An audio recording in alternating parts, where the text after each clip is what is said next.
Hi guys, so today we're learning about throwing athletics. Yes, that's right, throwing athletics. I'm Eluminany, together with Jean and Roland. Let us start our topic with number 1, brief history of throwing. Yes, let's discuss it through a briefly form. So, in prehistoric times, it is used for hunting with tools like spears.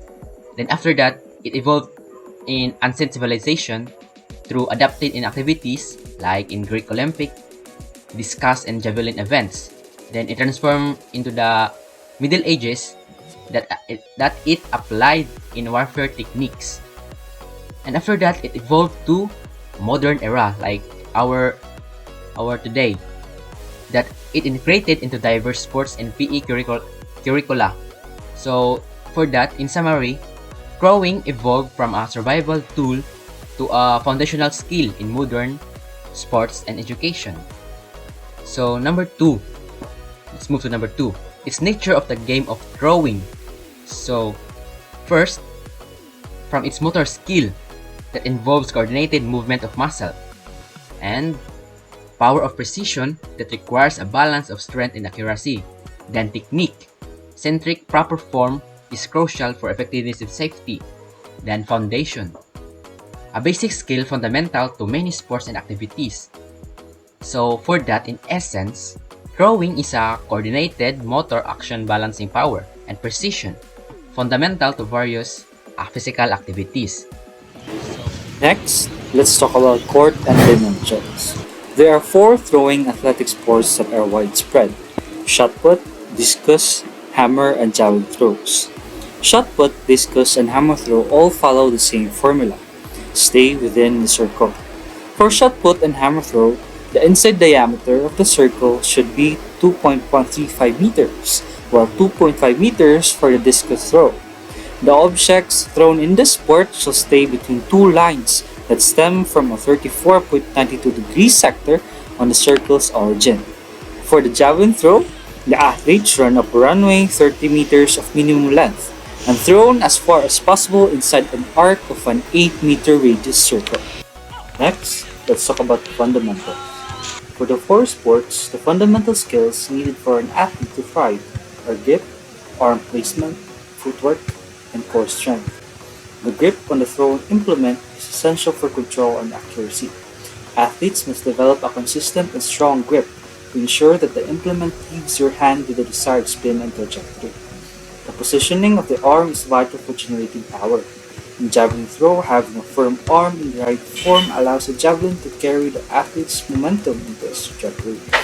Coordinated footwork is essential for generating momentum and transferring power from the lower body to the upper body.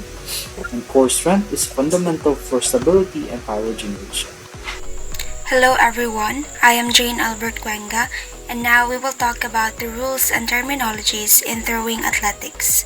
So to start, let us first know some of the terms that may help us better understand the field of throwing events. So first is trial. Trial is an attempt in a throwing event. So each competition is allowed a specified number of trials. Next is flight. Flight is a round of trials for a group of competitors in a field event. Next is quality. Quality is to earn the right to participate in the finals.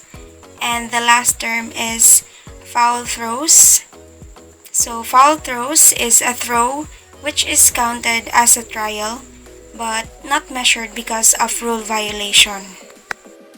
So that's all for the terminologies. Now let us proceed to the common rules to all throwing events. So here are the rules. Athletes may use the competition area for warm-up and practice trials prior to the competition. Athletes may use markers during throwing competitions. Next is athletes shall compete in an order drawn by lot. So one of its example is a random draw. The time allowed for trials in throwing events are as follows. So let us proceed. All measurements shall be made with a calibrated and certified steel tape or bar or scientific measuring device. Athletes must follow to stay within the areas. Shot put, discus, and hammer throw to stay within the circle, and javelin throw to stay within the line. So athletes may use taping on their hands and fingers provided it is approved by the chief judge, put a suitable substance on their hands, neck, or gloves to get a better grip. In the shot put and discus, they may place chalk or the like on the implement, and they can interrupt a trial once started and begin it once again, provided time remains available within the limit for the trial and no other rule has already been infringed. The athlete may place the implement down if they wish. The athlete may leave the circle if they wish, but must do so correctly. On the other hand, athletes may not modify any implement during a competition, use any illegal device or taping that provides assistance outside the rules, use gloves except in the hammer throw, spray or spread any substance on the circle or roughen the circle, and in a shot put, they may not use a cartwheeling technique in moving across the circle.